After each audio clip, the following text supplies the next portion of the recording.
It's okay. Off your mind. It's okay. Off your mind. Chai! Now wow, people wey suppose talk truth to power don't off mic. And if we talk, now 500,000 they go summer us, call them hate speech. But fear not, Maiyegun don't come. He go torchlight every corner, nooks and cranny of all these bad people where they spoil our country.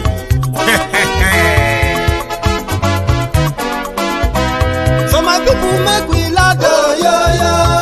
Maiyegun don't come, oh yo yo. My people make we shout, oh yo yo.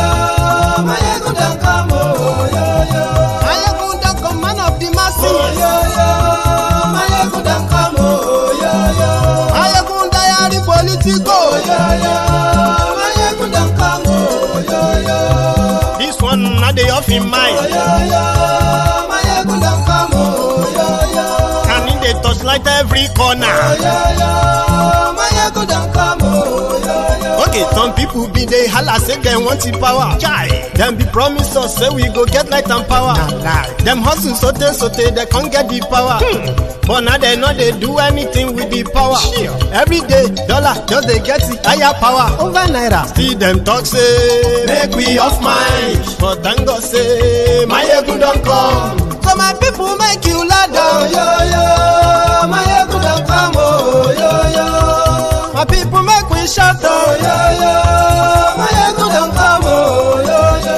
Maiyegun don't come, man of the masses, oh yo yo. Maiyegun don't come, oh yo yo. Maiyegun diary politico, oh yo yo. Maiyegun don't come, oh yo yo. This one not they off in mind, oh yo yo. Maiyegun don't come, oh yo yo. Person where they do evil, no one make person talk. Them say that Maiyegun, that man too they talk. He too they talk. Say Maiyegun diary, he they hot like pepper. Hello there once again, and welcome to Maiyegun's Diary Political tonight. So please let me know if this audio is better, so that we can continue, tonight. So we have to restart this again. So I'm going to check. We have to restart this. I think we are good to go. So thank you very much for joining me. You can share the broadcast now, to your friends and everyone that you think should be joining us. I'm going to further get myself ready too, so we can just get started as soon as possible. Just a moment.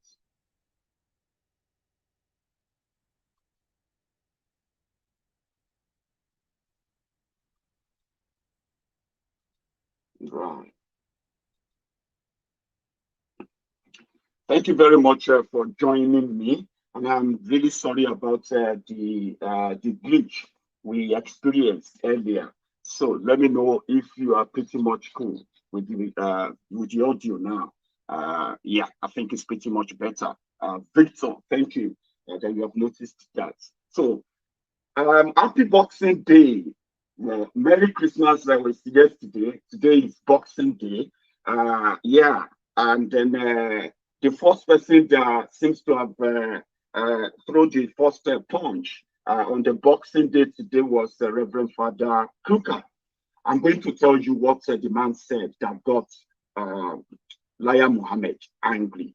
And now, you see, the title of this broadcast is, it's called "How to Break Up a Country by Electing a Buhari."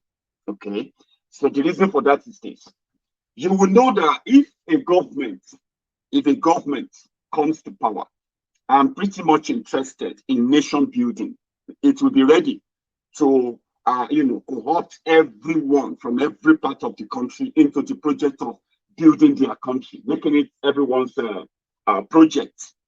But since Buhari came to power, the project of ruining and dividing Nigeria is being successfully executed by this guy. By modernizing Nigeria seems not to be going down with the rest of the North, because some of them know that it's not even modernization of Nigeria, it is colonization of Nigeria, which involves and includes them too in the Northern Nigeria. Some of them are not really finding it in any way comfortable. One of them is Reverend Father Matthew Kukah, the Archbishop, do you use Archbishop for him? Archbishop of Sokoto Diocese, district, I don't know, I'm sorry. But you understand what I'm talking about. The guy shall be the head from Sokoto Diocese in the northern Nigeria for the Catholic Nigerian Catholic Mission. So he's been very consistent. Consistent, by the way. Father Kukah is a regular. He's always been a regular in the, at the corridors of power. He's always in there, meeting those in power, talking to them, but he's never shied away from speaking out his mind, because that's actually what is expected of him, saying the truth, saying it the way it is. So they found out that it is not just about, Fulanization. It is about Balkanization of the entire country, turning the entire country against themselves, and it is working. So all you need, if you want to break up any country, all you need is to elect a Buhari. And I'm going to give you more instances how Buhari is doing an excellent job in dividing Nigeria. Even those who support him, those who are defending him, are pretty much having to work overtime in catching up with the level of destruction that Buhari is unleashing all the time. The Reverend Father Kukah, according to him, he said, if not because Buhari is a Muslim from northern Nigeria, with what Buhari and his government, with what they have done to the people of Nigeria, including the people of northern Nigeria, if the president of Nigeria wasn't a Muslim and a Buhari, there would have been a coup by now, or war. You know what I'm talking about, because they would have probably revolted against such government if they cannot. And that was what would have happened. That's what would have happened in 2015, when they threatened then that if Buhari failed to become the president of Nigeria, they were going to burn down the country. Okay? Even when they even won the election, they are still burning down the country. They are burning down the same people that killed, possibly, and voted for them. Now, the problem now is you cannot complain.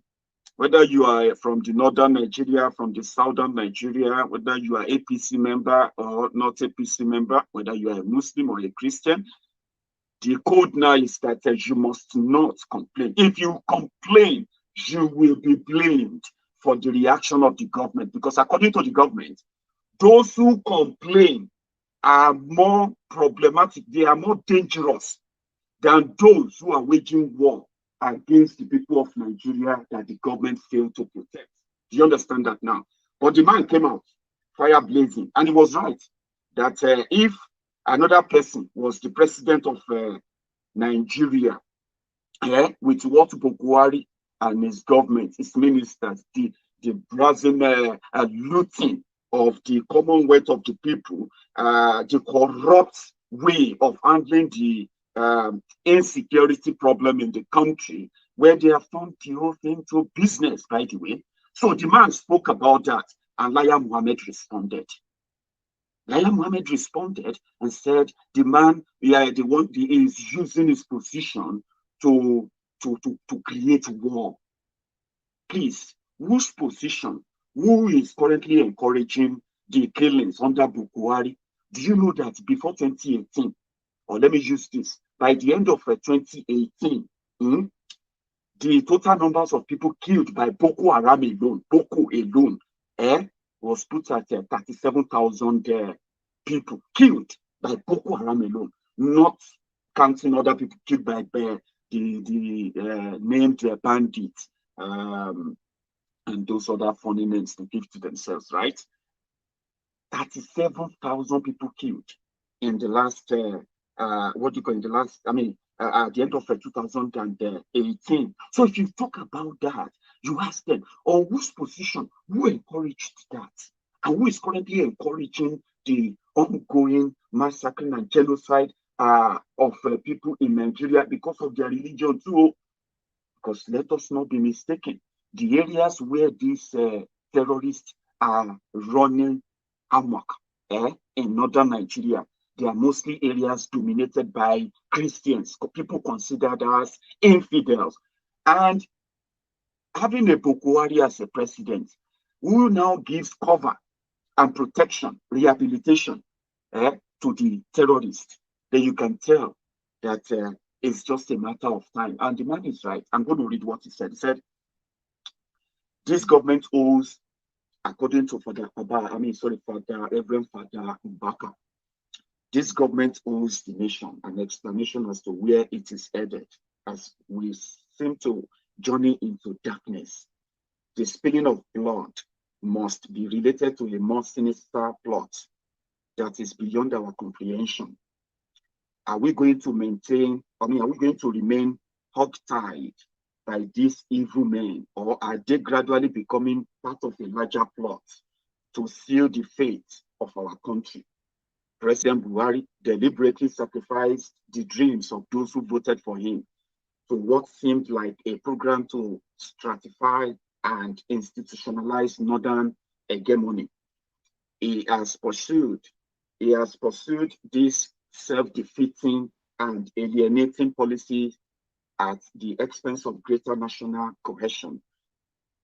Every honest Nigerian knows that there is no way any non-northern Muslim president could have done a fraction of what President Buhari has done by his nepotism and gotten away with. There would have been a military coup a long time ago, or we would have been at war. The president may have concluded that Christians will do nothing and will live with these actions.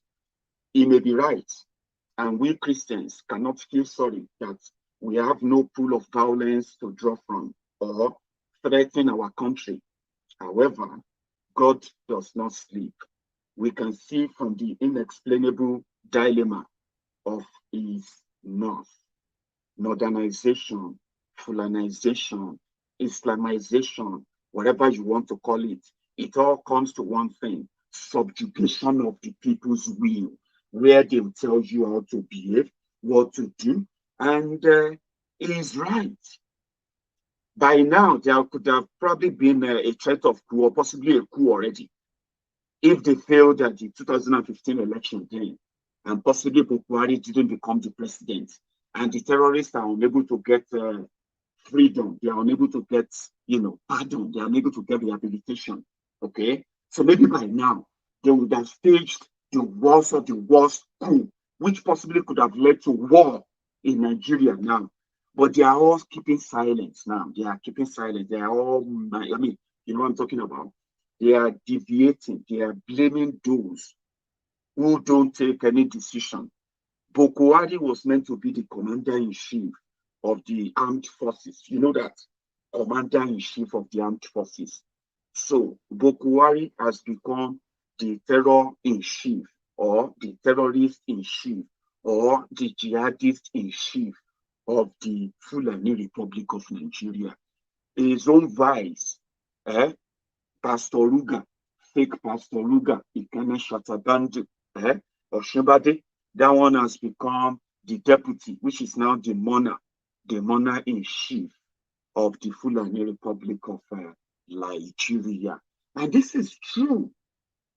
When you look at all this kind of nationalism, one Nigeria, Showore was on Maiyegun's Diary Political last night, remember? And he's passionate about, getting Nigerians to come together and face this monster and the monsters, and defeat the system and create a new one. I was taking him on constitutionalism of the whole thing. Like, even if a revolution happens, what is going to be next? How are the people who just revolted, how are they going to find a common ground and probably work together and still want to be the same country? Well, we didn't get all the answers yesterday, because it seems that, however, Buhari in his capacity, those who are talking about national cohesion, national unity, one Nigeria, what they know that Buhari is doing and getting away with is that he is managed to divide the country further. The only confusion there is that people don't know if they should make it official or just wait. Maybe if when Buhari finishes, another person that comes in may try his best and pretend to continue with the lie of one Nigeria, because here is the problem. As we speak, your NNPC, normally they have something called federal character in Nigeria. Federal character was put in place according to even this is a fake thing, by the way. Okay, federal character is that everybody from everywhere in Nigeria, everybody with the claims to be Nigerian from everywhere will be part of everything that is going on in Nigeria. For example, running of the country.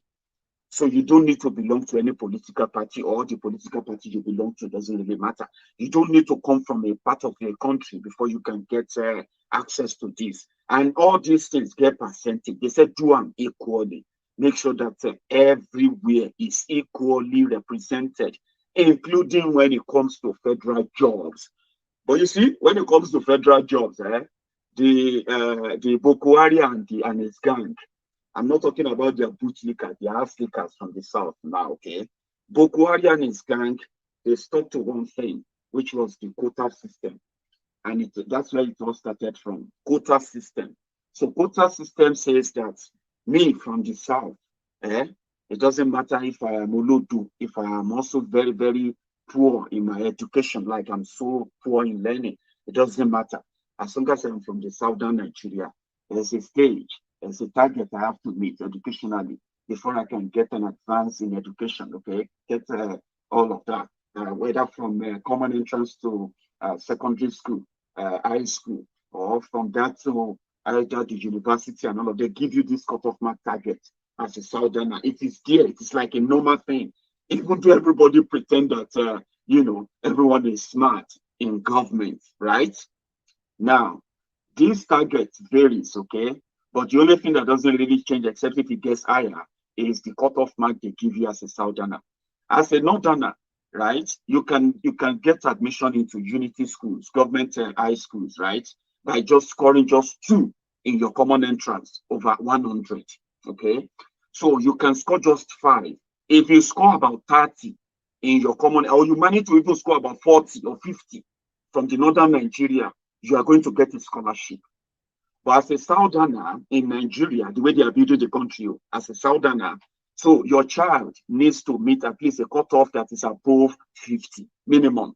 And they'll tell you, if you don't get to 70 or 75 or 80, you may have to wait for provisional list. Sometimes that happens. Same thing happens into when you have to sit for an examination, entry examination into the university in Nigeria. As a northerner, you don't really need to do much. Out of the 250 cutoff mark, all you need to do is, or if they give you the cutoff at 200, as a northerner, if you manage to score just about 10 or 20, you will still gain admission into the higher institution to go and study any course of your own choosing. Okay, but in southern Nigeria, you need to meet a target. So what that concept simply tells you is that the southern Nigeria, apart from the resources they are taking from southern Nigeria to take care of Nigeria, they are not just taking your natural resources. They also need your human resources to keep oiling the machinery of the country in order to feed fat on the northern Nigeria, which mediocrity is actually a mega for them. I am not running you out if you are a northerner who has done so well academically for yourself. Over time, there have been a handful of you who have indeed, broke record, and I give you your own credit for that. But you are going to agree with me, the mass illiteracy in northern Nigeria, and as well as all these entrance and all of these qualifications, you know about them too. That doesn't mean that there are no brilliant northern child or northern children who are very brilliant, but there is something. It is a concept put together by the criminals in charge of Nigeria, because by so doing, they will continue to use the numbers politically to their own advantage. Okay, not anything else. But for the southern Nigeria, they will continue to set the bar for you. that you can break it, you can break the ceiling, you can do all of that.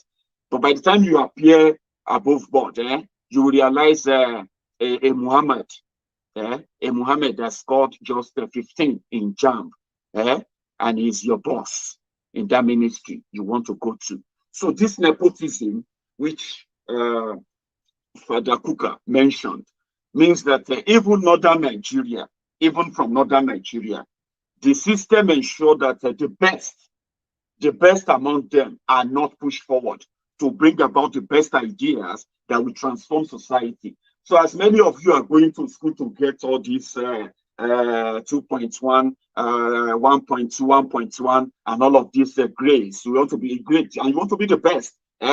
All you are being the best for is to become a workaholic that will pay tax, fund so many things by yourself in a way that when you now finish paying the tax, they can use the tax to go and construct mosques in Northern Nigeria. They will go and use the tax to go and construct themselves palaces for their emirs in Northern Nigeria. They won't use it to educate the northern children. They won't use it to build a care system for them. They won't even use it to protect them too. So when you go to school and you realize that you will never, no matter how good you are still going to have to get someone put above you. So they abused the federal character. They abused the quota system. They abused everything to their own advantage to bring about the country you have today, divided by all definition, divided, educationally divided, religiously divided, politically divided, ethnically, tribally, everything divided. And Buhari is the one who is now throwing it right now on your faces. Now listen, you may be telling yourselves lies, that it's not that bad, but it is worse. And here you go. So Buhari ensured that the judicial system of Nigeria is taken over by the most incompetent Sharia judge. And those who are going to argue with you that a Sharia judge, a district judge from somewhere in Northern Nigeria, is going to supervise over 1999 constitution in Nigeria, and is going to sit over the learned judges from other parts of the country who are probably well learned and grounded in other conventional laws, which is expected to be guiding Nigeria, not religious law. Okay? But a Sharia judge, a Sharia plane driver, tanko technicality, that is not the only damages they've done. They have managed as well. You know, the funniest thing, some of this, your judiciary is now occupied by, as we speak right now, judges, those who are going to become judges soon, judges and chief justices and all of those, including, you know what I mean? So you have a percentage that is currently above 70% from the Northern Nigeria, above 80% to be precise. These current expiring judges, they are now replacing themselves with their children.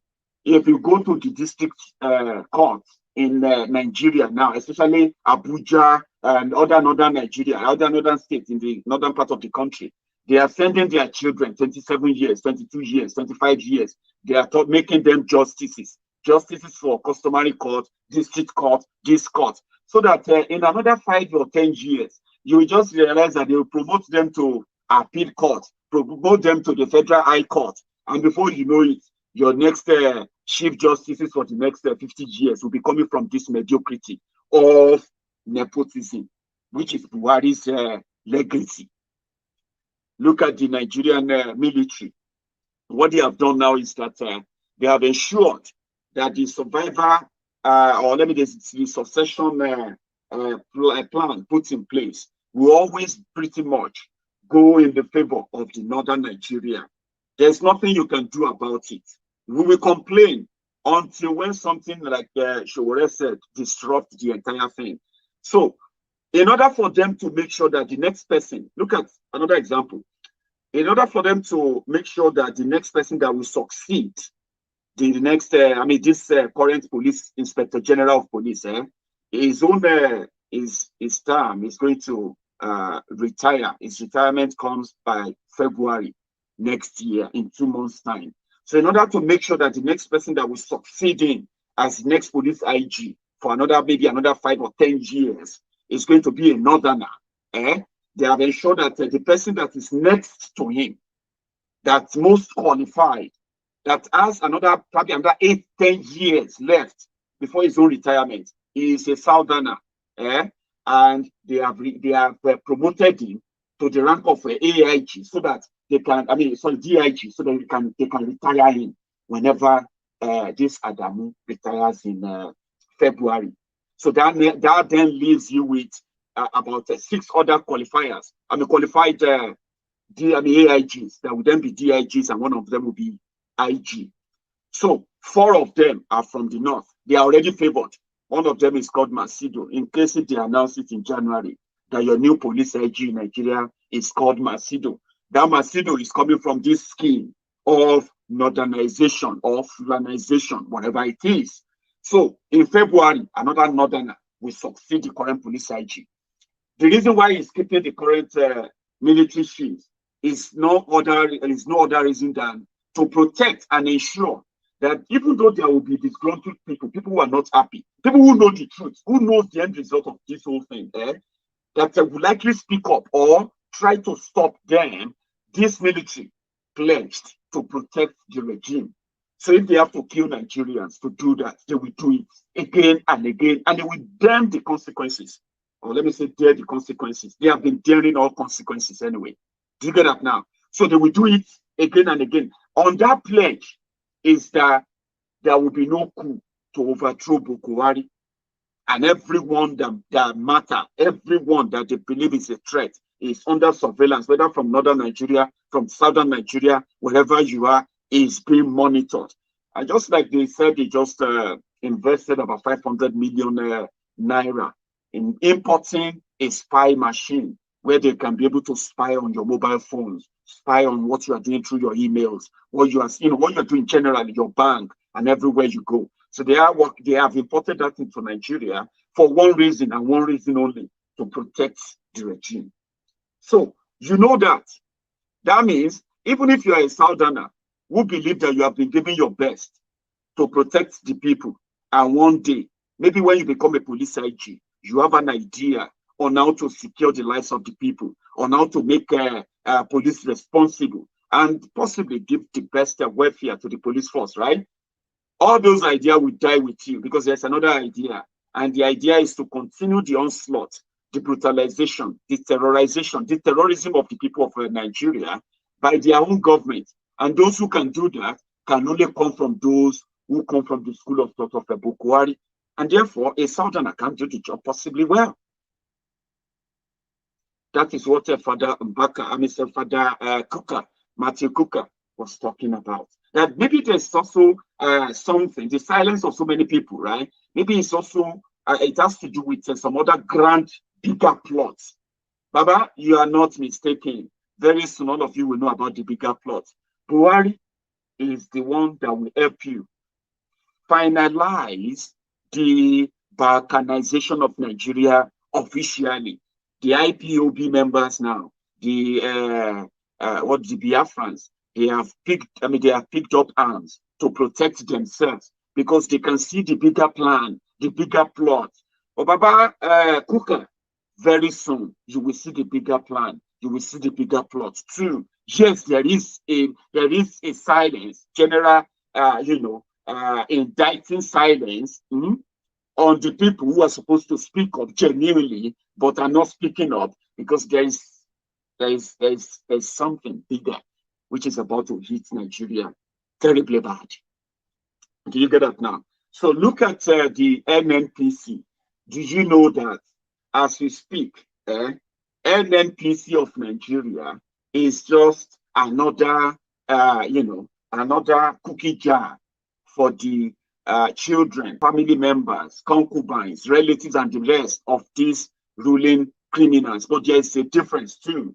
They have also put a succession plan there too, that there will never be any Southerner that will control the NNPC anymore. You know why? If a Southerner comes in, this is where the bigger plot is. So if a Southerner comes in and say, oh boy, where are we? Are we actually in NNPC or we are in a Kano Central Market?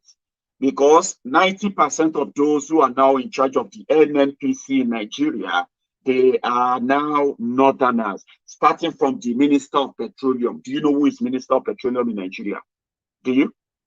I'll tell you. It is Buhari, the man we don't go school. We don't get any idea about petroleum, whatever. We don't get any knowledge of about anything. A farmer, he called himself a farmer that is not even productive. Even as a farmer, he is not productive. Now he's in charge of the petroleum industry in Nigeria. Did you know that? Eh? Well, now you know. Is the minister. The man in charge of the NNPC group managing director, after the one before him died. The one, you remember this, what's that guy's name again? The guy that died before this one, Maiyegun General. You remember him, Maiyegun General, the one that took, the one that took the $25.5 billion new oil license contract deals that they just, that big money that took it to London when Buhari was on his hospital hospital bed, like a vegetable. You remember the guy by Maiyegun General? Well, he was also working for Buhari, right? Then after that, they brought this one, Maiyegun. Maiyegun is also working for Buhari.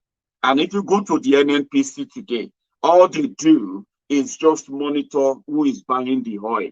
How much are we making? How much are we sharing? They even have to give all the real jobs in NNPC to their own children, including Buhari's daughter, including Abba Kyari's daughter, and many of them. Not because they have any knowledge about the petroleum industry, not because they are contributing anything to it, but as scroungers and scavengers that they are.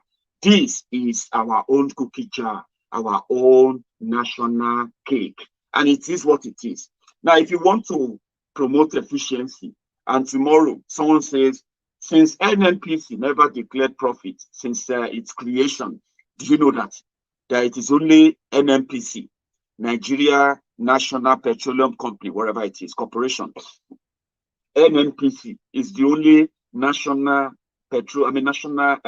oil magnate like that, representing oil industry in the country, national oil company in the whole world, though, that is declaring loss. Since they started, it's been always loss in billions of dollars. Do you know where those losses goes to? It goes into the private pocket of the criminals in charge of the place, starting from the Minister of Petroleum and those who are under. It's a big one.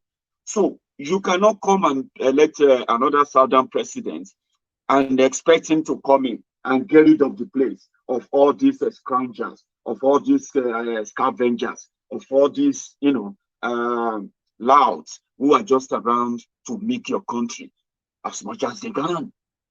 And all they needed is just the power, and they have it. So if a Southern president comes in tomorrow and say, we need to clean this place up, in fact, we need to shut down the NNPC because they are not really doing anything anyway. Let's just, since they said we have, we have deregulated the downstream sector, we have deregulated this, we have removed subsidy, then let everybody go and find a way of, extracting the oil and refining it and selling it. And then we take our proceeds from that. You know what I'm talking about? If anybody tries it, you will see the family members of all these coup, all these criminals, some of them dead, some of them half dead, some of them justices, some of them, all of them, as you have the millions and their children who are working there, they will make sure that that will never happen. Forget it. And that is why I said, what is more divisive? If they said they will give you presidency in 2023, what is that going to change? How is that going to bring about a united country again without dividing it further? So what do you think those who have gotten to positions today, who have planted their own people everywhere, and they believe that it is their entitlement, it's their right, they are not productive? Even if they were being productive, it would have been a different thing. Do you know what I'm talking about? Like, okay, they are being productive, Nigeria is progressing, Nigeria is making success, they put someone in charge of ESCC. His name is Magu Luther King.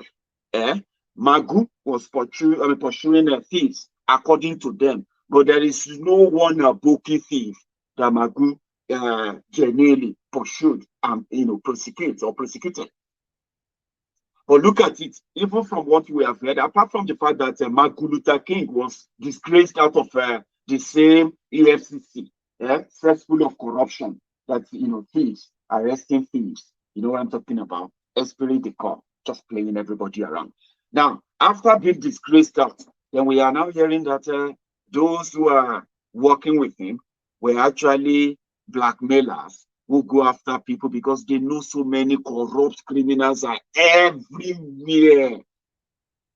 So they just blackmail them, take money from them, take their properties, tell them that, okay, EFCC will not disturb them again. And those who refuse to, those are the ones you see in the papers and all of that. And those who are ready to be used, I mean, those they wanted to use for their political, political propaganda, they picked on them, prosecute them, make them look like they're prosecuting. But meanwhile, underneath, they were relooting those loots. So, if they told you then that they were coming to stop those who are looting so that Nigeria can progress, and they said those Buhari wanted to appoint or would appoint or eventually appointed, they were those who were also of people of integrity with him. So we didn't know that they are actually integrities. Do you get that now? So they called themselves, they said those who are coming to there with integrity, right? So then you expect that, okay, if they now appointed someone to go after those who are stealing from the poor people and buying themselves a luxury that they can't afford, afford. Now, when you now arrested them, it's the next thing for you to also reloot the loot. That is what happened in the case of Martin Luther King. 5 years history of Buhari fighting for the poor they are stealing from. So now we now realize that his friends are billionaires. They have properties everywhere. He is even a mole working for Tifnumbu. So Tifnumbu is doing everything to protect him. But the moment Abakari died and the Kaaba in Aso Rock, the power of the Kaaba in Aso Rock changed hands, they could no longer protect Martin Luther King. Even Tifnumbu could no longer protect him. So they had to sacrifice him. Then the story started coming out. In fact, even Tifnumbu, the godfather, the greedy old scum, was also part of those who bought the properties illegally confiscated by Martin Luther King, sold to Tifnumbu at a giveaway price or prices. Many properties seized by Martin Luther King without any court order, sold to who? To Tifnumbu. So they all work together, and now they have to sacrifice him. Today, they are not prosecuting him in any court of law. They are prosecuting him inside the asshole rock, where the asshole rats are there, sniffing around for any crumbly news they can share. The likes of Femi Oponu Adeshina, Garbage Shehu, Lai Muhammed. And what they could come up with is what you are dealing with today. More looting, more stealing, and more cover-up. So they said they needed a northerner. They needed people who they could trust, honest people of integrity. Now look at the whole thing, 5 years. After spending, listen to this, after spending over 4 trillion naira, 4 trillion in fighting Boko Haram, rather than defeat Boko Haram, in 5 years, they have created bandits, they have created kidnappers, they have created hoodlums, where they have created ISWAP, they have created Fulani terrorists, they have created Miyetti Allah, they have now created repentant bandits who are now negotiators for government in 5 years. 4.5 trillion naira. Same way they spent trillions of naira, you know what I'm talking about, in 21 years only on electricity, only for them to buy you darkness. So think about it. Northern Nigeria, where the victims seems to be really, where the bodies seems to be piling up, or where the bodies are piling up. Don't let us assume anymore. This is it.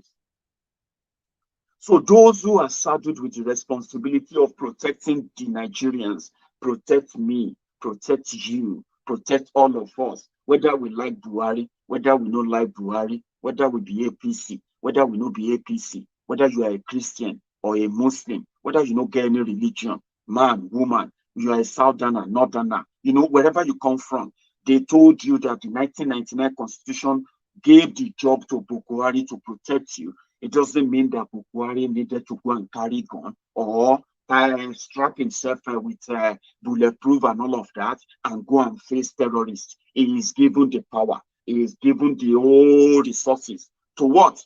To appoint people who can do the job. He has the power to hire and fire. But he only hire and fire when you don't do his bidding. And like Showore said yesterday, possibly they are doing his bidding because his bidding is bloodbath, killing, oppression, suppression, subjugation, harassment, extortion, and execution if possible, killing and death is what Buhari represents. So what if these guys are doing his bidding? Because if they are not doing his bidding, for 5 years, with trillions of naira spent, at least we should be talking about the past security problems in northern Nigeria, not talking about escalated security problem in Nigeria.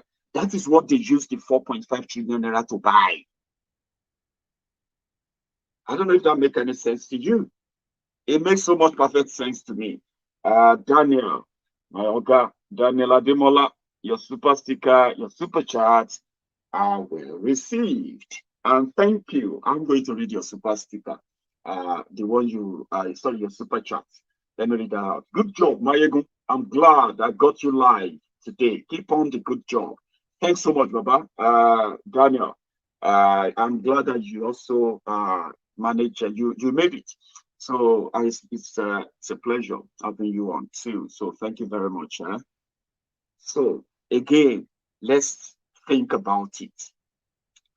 Like Father Kukah said, if the person in charge of Nigeria or the person purportedly in charge of Nigeria is not Buhari, let's say it's Maiyegun General, and people are dying in northern Nigeria today, there will be northern soldiers that would have been contemplating, and they will get supporter, they will get support, they will get a sponsor, they will get people who give them money to stage a coup and overthrow that government in Nigeria.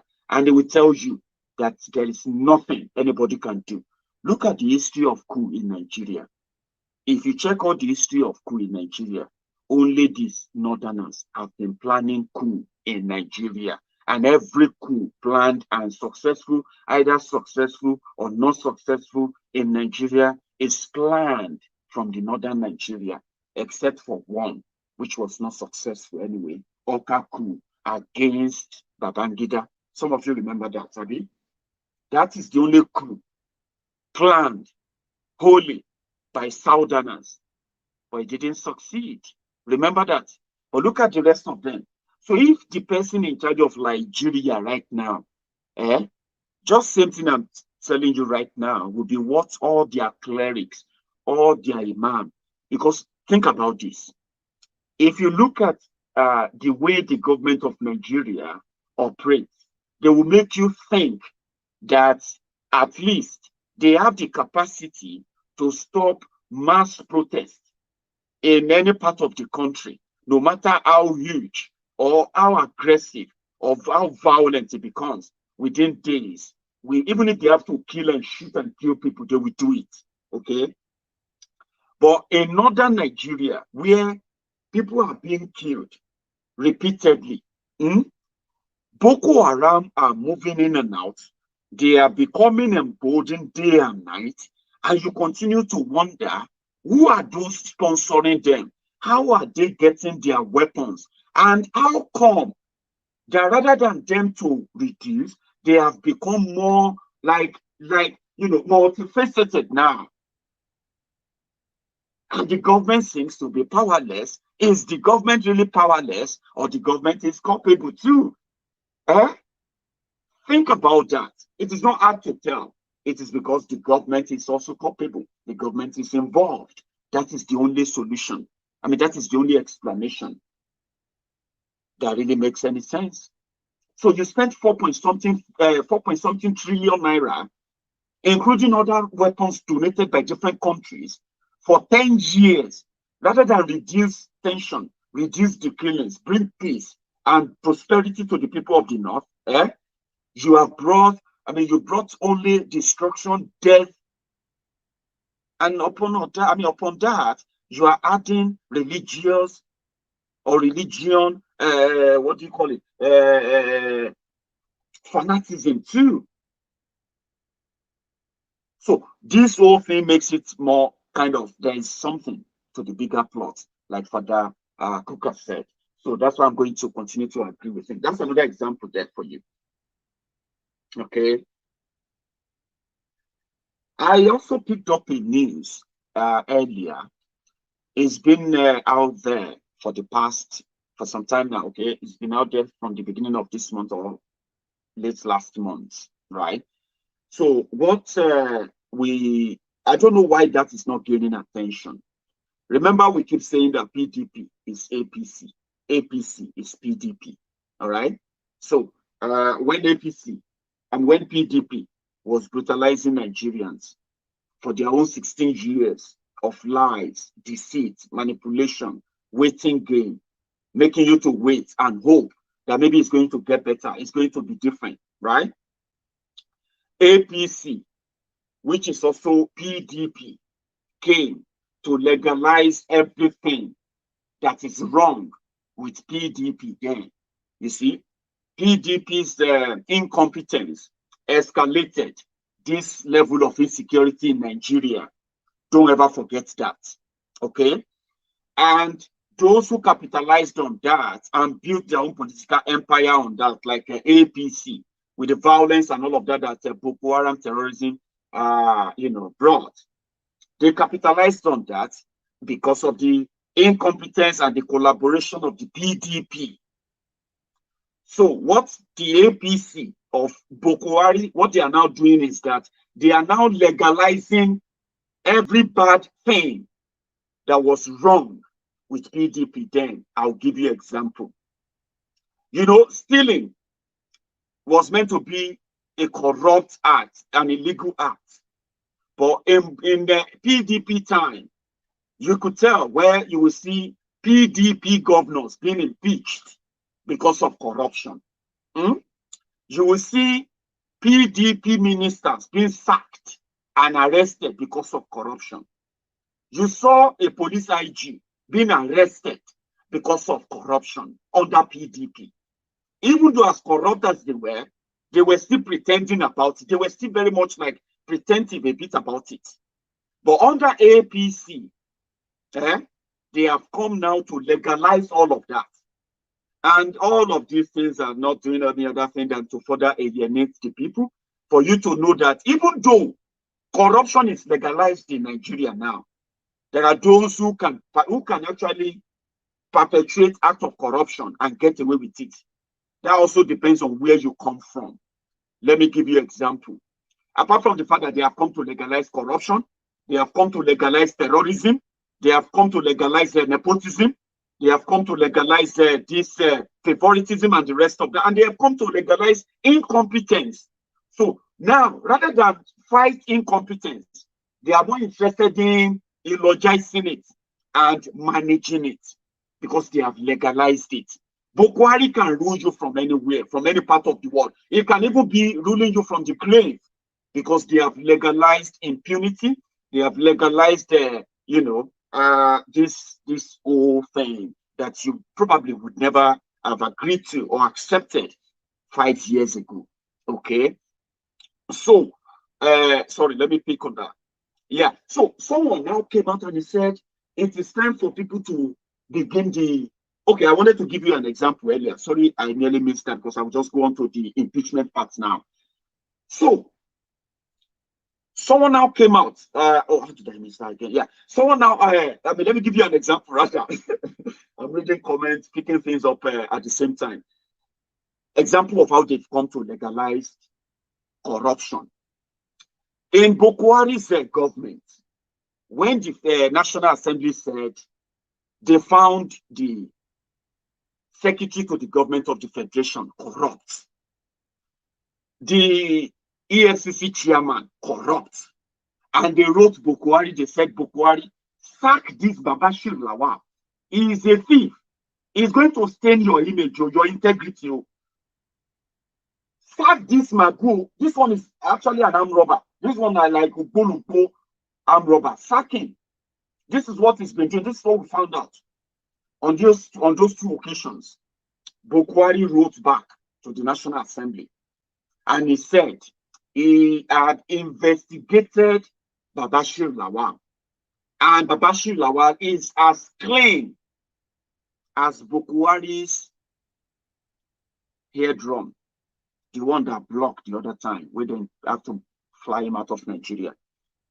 So he defended Babashir Lawal twice against corruption. He defended Magu Luther King 4 times against corruption. But 4 years after, Babashir Lawal was sacked by Ekene Shatabandu Oshibade when he was acting president. Magu Luther King was sacrificed because of his closeness to Tiflumbu, and they believe that Tiflumbu's influence is going to make Magu something that will come back to hunt down the likes of Malamu, the armed robber Attorney General of Nigeria. So twice, Mr. Integrity defended the 2 thieves whose career today have now been sort of, they are now hanging in the balance. That's an example of it. Another one, which is upgrading and legalizing terrorism. Back then, PDP at least pretended to be fighting terrorism. We saw the soldiers going after terrorists, destroying them, arresting them, to the point that they even arrested people they said they were masterminders or who masterminded terrorism. You remember Oka? What's this guy's name? Godwin Oka or something. What's that guy's name from Port Harcourt? The one arrested by Goodluck Jonathan, arrested from South Africa. You remember that guy? Remind me his name, please. So they pretended, at least, they were telling us sponsor of Boko Haram. They were telling us those who are supplying weapons. They even arrested terrorists. They even took a terrorist to court. Remember Kabiru Sokoto? Kabiru Sokoto, who masterminded the Mandala bombing or something in Abuja. You remember that guy who killed people in church on Christmas Day? Remember him? He was arrested. Erioka, God bless you. They arrested Erioka, arrested his brother in Nigeria, arrested Erioka in South Africa. At least PDP pretended that they were fighting terrorism. Don't forget that, please. Don't. Even if APC wants you to feel like, no, this didn't happen. But under Buhari, without anybody's approval, without any law, without anything, they put together what they called Operation Safe Corridor. Operation Safe Corridor for who? For terrorists. Once you have repented, once you have said that, I have repented, I am no longer a terrorist, I'm no longer a bandit, the government will forgive you. You will not go to court. Nothing will happen. The government will even pay you money. So what does that tell you? Is that not legalizing terrorism? Tell me another way to legalize terrorism. When terrorists can choose the day they want to go and kill, and they can choose the day they want to be negotiators too. So we now have repented or repentant terrorists who are now negotiating with the active terrorists in Nigeria, collecting ransom on behalf of their active brothers who can kidnap and kill you if you are lucky. That they need somebody to negotiate with terrorists. They will just go and call the repentant terrorists. Is that not legalizing terrorism? So PDP is APC. APC is PDP. What PDP was pretending about managing and making money from. You know the story of Dasuki now? Abi? The security vote. Let me tell you something about security vote as well. Security vote, they will tell you about security vote of governors. There are governors in Nigeria who are collecting as much as, you won't believe this, there are state governors in Nigeria, even from poor states in Nigeria, who are collecting as much as 300 million naira as security vote. What is security vote? That money, legally in their 1999 constitution, legally, you cannot question that money and you cannot investigate that money. Although some of the state governors who are collecting there are some state governors who are collecting as much as 1 billion naira for security votes. They deduct the money first, whether not from internally generated revenue, or it's from their allocation in Abuja, or it's from a loan that just got released. That month, that governor must collect his security vote. So let me tell you how they share security vote in Nigeria. I'm coming back to Abuja. So security vote is for governors to liaise with all the security heads, like police commissioners, the area commanders, military formations in their state, like GOC, and any other military formation that are in their state, court boys, Aloras, Ake, all those Jew boys. Then the street gangs, like in Lagos, for example, you know your own thug for your own state, don't pretend.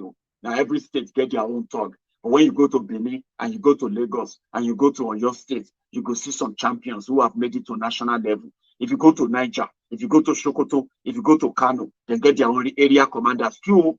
All these people, they get their roja from the office of the governor through the security advisor to the governor. Not because they are trying to protect anybody.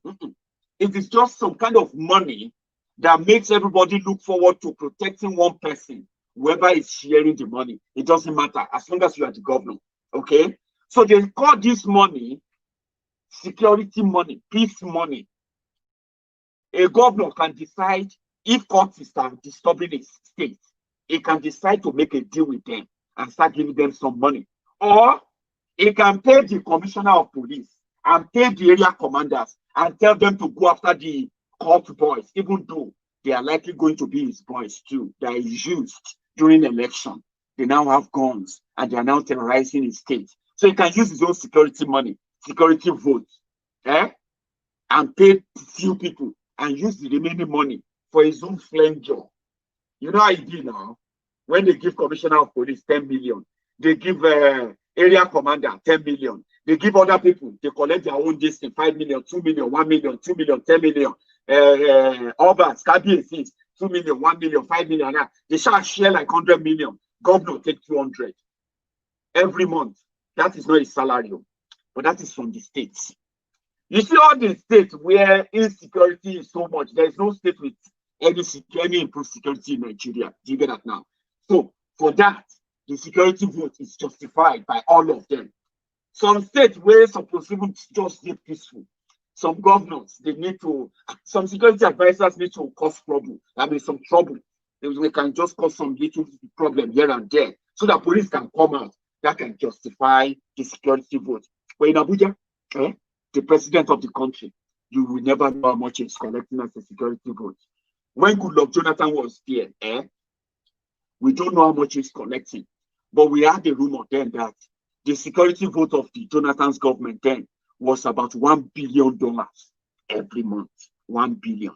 That is $12 billion every year for the president. Please don't say a lie. Calm down. Small boys don't steal bigger money than that. Okay? Small boys have stolen more money.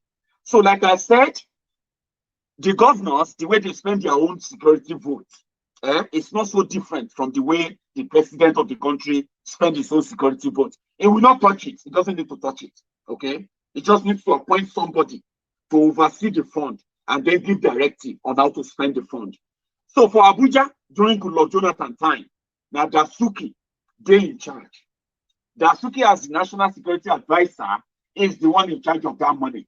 All that needed to be done was the president to say, send to the change that money. Okay, again, let me give you a recap. The difference between the security vote in Abuja and security vote in the state is that Abuja na dollar, because there's no way the president will be collecting over 400 billion naira for security votes. And all of you will not scream. It's a secret that nobody knows how much, right? So now, Dasuki, they say 2-point-something billion was left in the cover of the NSA for security vote for the president. That was the security vote that APC, Egbekebe, Buhari and gang said was for arms and ammunition to fight Boko Haram. They are likely to be right. But again, like if you understand the background I gave to you about security vote in Nigeria, it's a fraud, it's illegal.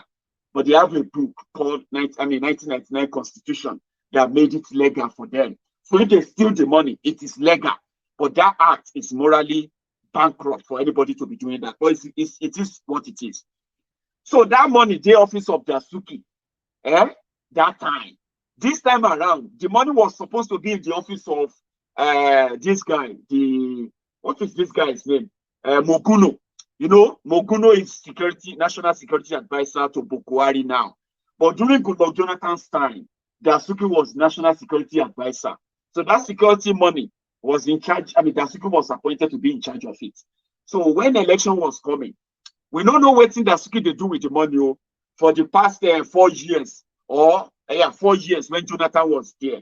But the last year of Jonathan, they had to use the money for election because Goodluck Jonathan said, you know what?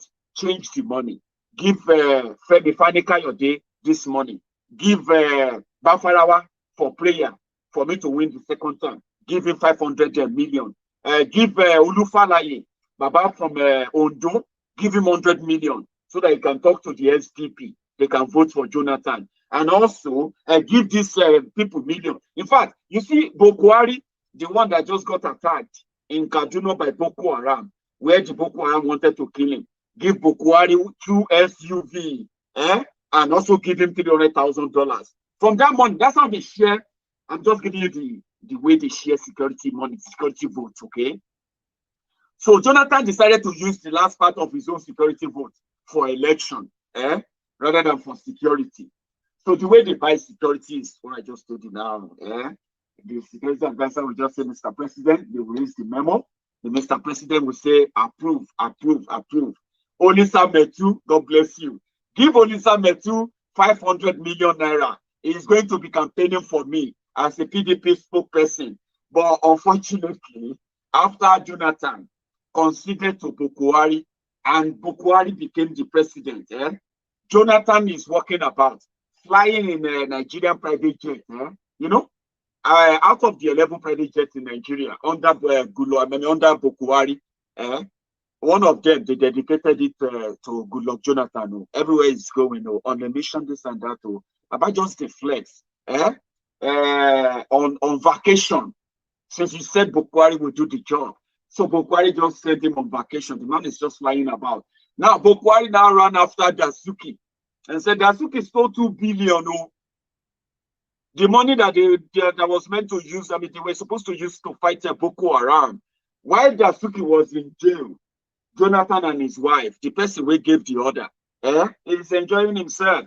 Fayose, who also collected from the money, all of them were picked up. There are many, you know what I'm talking about.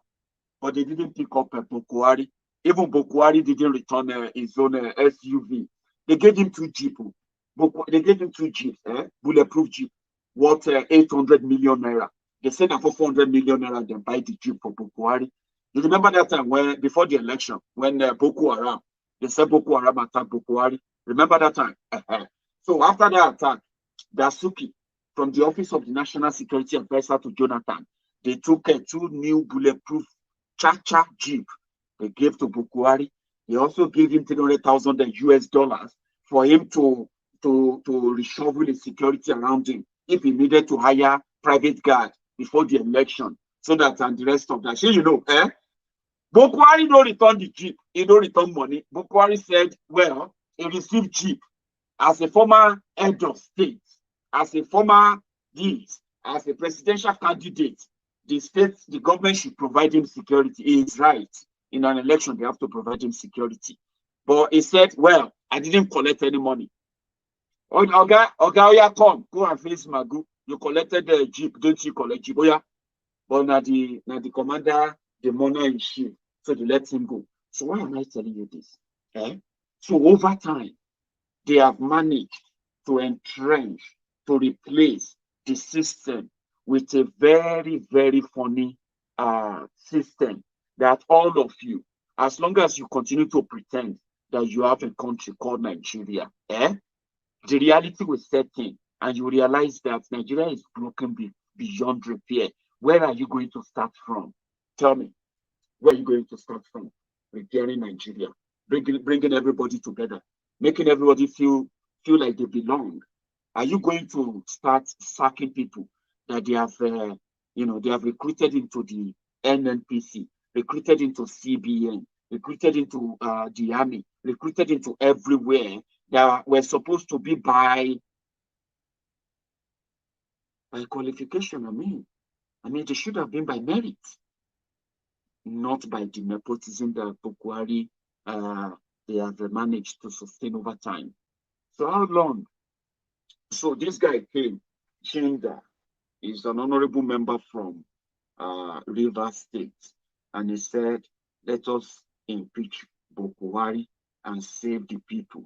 Plot to impeach Buhari. Do you get that now? And this is not trending. I don't know why. I stumbled upon it a few times and I'm like, why is it not trending? Until when I now started reading the update. It was Tifnumbu who first raised the alarm in 2018 that some people were working to impeach Buhari. He is trying to be an obedient slave, an humbled slave, okay? So to his own, what is now becoming a bad market for all of them, right? So it was him who raised the alarm. But this month, this December, a courageous House of Rep member is a PDP member, Chinda, is now consulting. He said it is time for people to impeach Buhari. And according to him, let me see, yeah. I'm going to read this out in a moment. He's giving very good reasons for why Buhari should be impeached, right?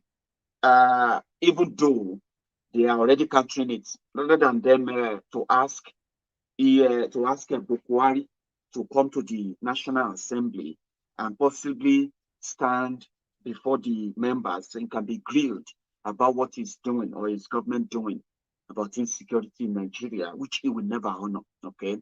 Rather than do that, some other members of the person asking that Buhari should be impeached because of insecurity in Nigeria, especially in the northern Nigeria, is a member from Obekpo constituency in Rivers State. That's someone who is thousands of kilometers away from the theater of war, from where people are being massacred by terrorists too. But you see the person from the area where people are being killed, that person is asking the National Assembly to sanction and punish that member for asking them to impeach Buhari, or for asking them to ask Buhari to come and answer questions about insecurity in Nigeria. That is why I call Nigeria Bandit Republic of Nigeria, which is what you have now. So let me pick up Chinda's statement. Right. So this member, according to him, said the PDP caucus also wants members of the Federal Executive Council to invoke the provision of Section 144 subsection 1 of the Constitution by declaring that the president is incapable of discharging his functions of the office of the President of the Federal Republic of Nigeria. The section provides the president or vice president shall cease to hold office if by a resolution passed by two-thirds majority of all the members of the Executive Council of the Federation, it is declared that the president or vice president is incapable of discharging his function of his office. So Kingsley Chinda is a member, PDP member from Rivers State. So among his complaint, he said, the body language of the government is worrisome as it is emboldens, as it emboldens terrorists in the country. The greater worries for the country, however, is the do-nothing posturing and the effeminate reactions of the presidency and the military that follows the dastardly attacks. According to him, the PDP caucus in the House of Representatives have observed with deep pain and with deep pain the dastardly attacks on poor farmers, especially on the farmers killed in Borno, the 110 farmers beheaded in Borno, which now prompted the call for the impeachment of Buhari. So said, the PDP caucus in the House of Representatives have observed with deep pain the dastardly attacks on the poor farmers, which have continued unabated across the vast swathes of the northern Nigeria, which acts came to a sad climax over the weekend in Zabamari near Maiduguri, northeast Nigeria. So the attacks continue to take a consistent pattern, a pattern that results in mass death and emboldens the insurgents to embark on more spectacular attacks that provide them national and global attention. While the emboldening of terrorists remains sources of worry, the greater worries for us is the do-nothing posturing and effeminate reactions of the presidency and the military that follows the dastardly act.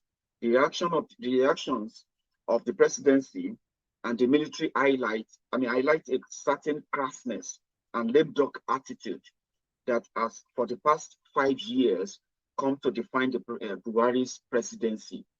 So that was when he said, from Burundi, northern Nigeria has long become the vortex of massacres, from Buniyadi to Gamboru to Baga to Gwoza to Shiroro to Kodunga to Kawuri to southern Kaduna to Benue and certainly everywhere else in Nigeria.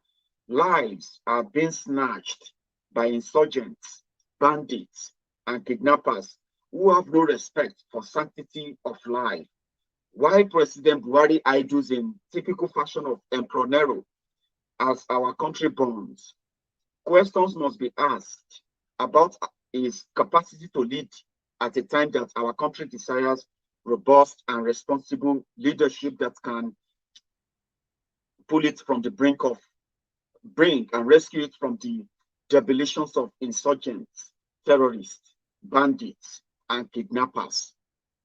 President Buhari is unwilling, as it consistently appears, to provide leadership to our fast collapsing country. Rather than take the proverbial bull by the horn, President Buhari ensconced himself in Aso Rock, typical of a monarch in chief, and issue press statements that makes no meaning to a grieving nation. He reminded the president that a true leader who is worth every ounce of respect leads from the front, as you assured Nigerians that you will do. A true leader doesn't hide away from those he leads and pretends to mourn with the circus, whilst in fact he lacks empathy and compassion. When a country elects a clown as its president based on sentiments and deceit, the country becomes saddled with circus, pantomime jesters who reduce statecraft to utter joke. That is what this honorable member is currently espousing, and I actually love that, but it is not making headlines. Why are the PDP members or PDP media handles and the rest of them are not amplifying the impeachment, order of Buhari? Let them pretend that they want to save lives. Can't they pretend that they want to to save lives? Pretend, right? So he added, he said, as Vice President Yemi Osinbajo-san tweeted in 2014, 2015, if the president says, I have lost the capacity to guarantee the security of lives and property, it's certainly an impeachable offense. This is where most painful is that whilst leadership is completely absent in Nigeria and the country dovetailing to a state of survival of the fittest, the economy is being fleeced in an unprecedented manner by public office holders. The warning by Albert Einstein that the world will not be destroyed by those who do evil, but by those who watch them without doing anything. Nigerians across tribes, religion, and political parties to wake up their National Assembly members and compel them to commence the impeachment process against President Buhari to save Nigeria. Shinda concluded, why is this not trending? Why is this not making headlines in Nigeria? Why are those who are currently giving excuses, those who knows that Nigeria is currently in the state of, how is that this guy from Edo State always say, Honorable Patrick Obayabo, Nigeria is currently at the state of dismal pisma, okay, where people rather should speak up and say the truth to the government. Get rid of the government, get rid of the system that is currently killing your own youth, killing the economy, killing the people, killing Northerners, killing Muslims, killing Christians, right? Why can't the people stand up and join these guys and demand for the impeachment? But some will say, Maiyegun, don't disturb yourself, don't worry yourself. They won't impeach him. Yeah, you are right. They may likely not be able to impeach him, but someone is bold enough to make that demand. And it is an honorable member from the Southern Nigeria. But guess what? Who are those coming after him? The honorable members, or should I even call dishonorable? These guys are dishonorable people. Why am I using honorable member for them? So this there's the third from the person who is standing up against him, asking that he needed to be arrested. That person is, a representative from the Northern Nigeria. His name is called something Dugua. Dugua is asking the House of Rep members to sanction that honorable member from the Southern Nigeria, asking them to do the right thing and save the country. It is obvious that Buhari cannot save anybody. He cannot even save himself. Do you understand that now? Oriyomi Azan, my dear brother, thank you so much for your super sticker and your super chat too. I'm going to read your super chat as usual. Thank you. My brother, I beg, keep lauding the truth for the sleeping people to wake up. Fulani is absolute to colonize. It's about to colonize Nigeria, but it no go happen. I'm going to agree with you, but it's not going to be easy. Easier said than done, Baba. The only weapon we have now is this moment of truth, telling them what is coming, why everyone should stay prepared. Nobody should say it's not just going to happen. We must remember, it is already happening. But resisting them, pushing back, should be a collective one that everyone should take serious, like you said that we will take it serious by enlightening our people and telling them the danger of what they are bringing. Reverend Matthew Kukah, who mentioned this nepotism of a thing, is probably not going deeper, and I hope people will go deeper with all of us in the long run. You know what I mean? They will go deeper enough to let people know the danger. Just one sec. I'm going to put something on here.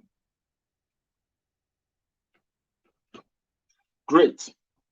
So it is not trending that Buhari should be impeached because it is likely not going to happen.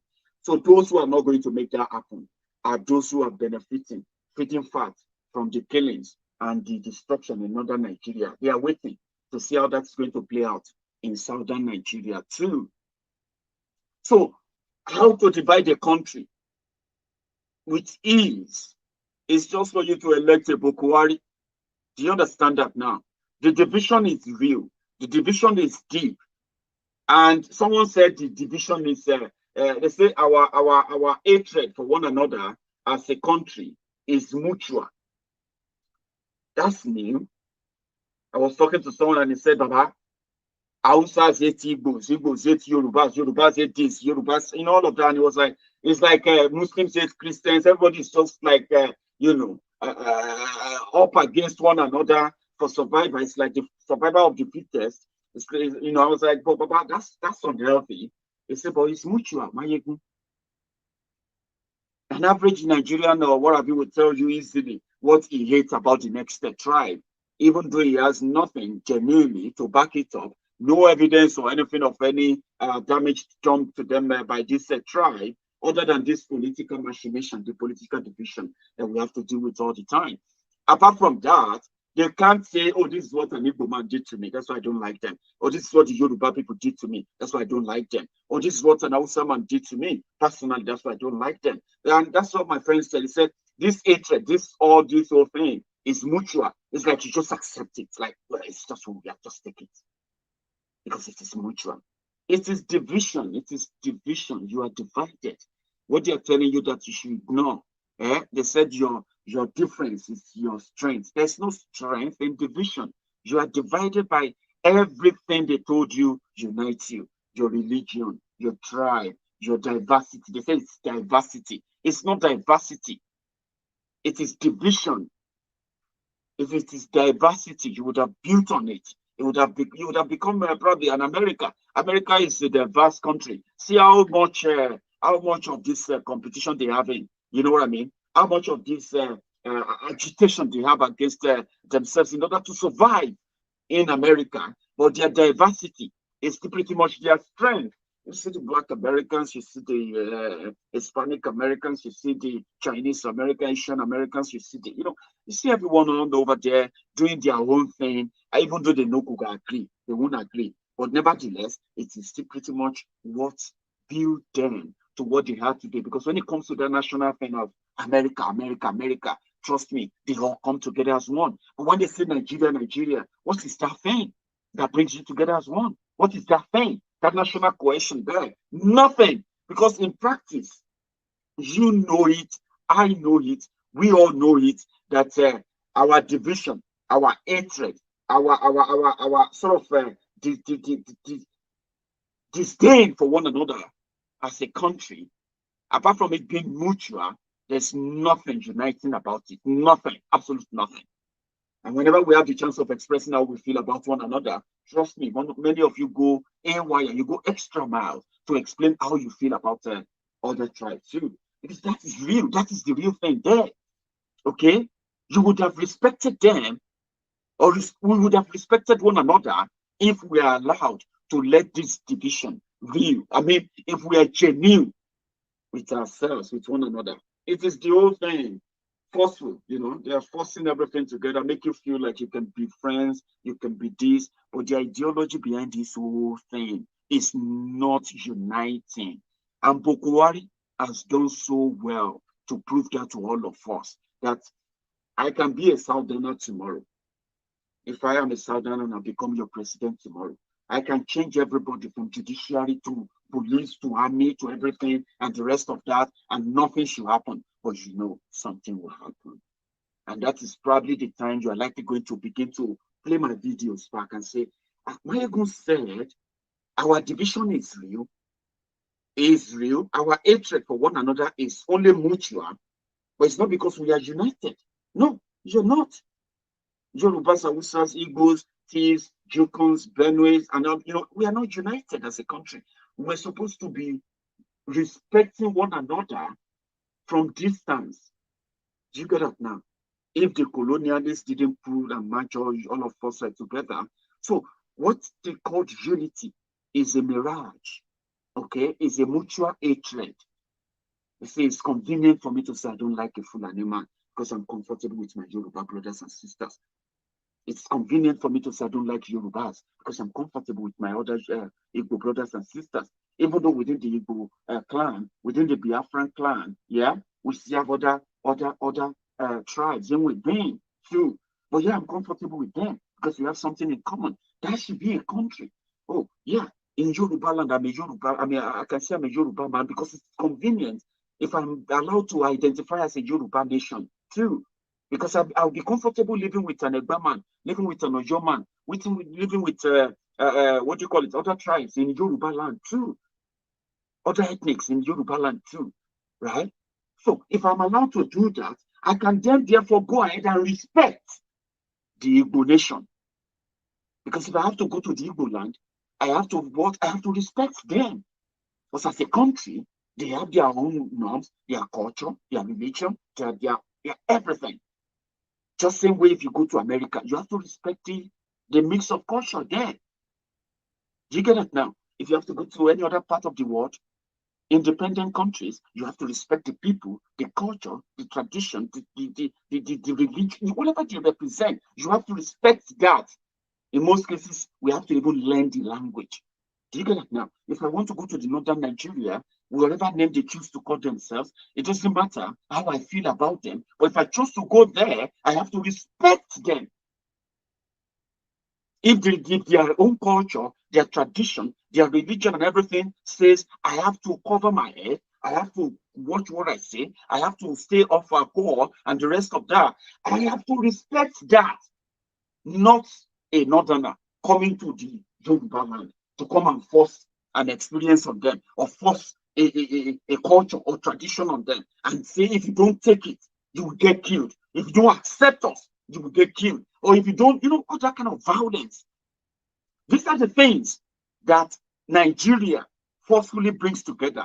Something they are telling you that, well, I don't like the Igbos, I don't like the Yorubas, I don't like the Hausas, I don't like the Fulanis. These are what you are told to accept as mutual, as unity. And how is that going to work? It's all lies. So someone else can come tomorrow and tell you that you don't need state of origin. You don't need your religion per se to get access to anything government as a Nigerian. Because there's nobody even designed or defined as a Nigerian anywhere in Nigerian constitution. Do you get it now? That's how it should have been. You don't need to like, there are people as I am now. I don't see myself going to Saudi Arabia before I die.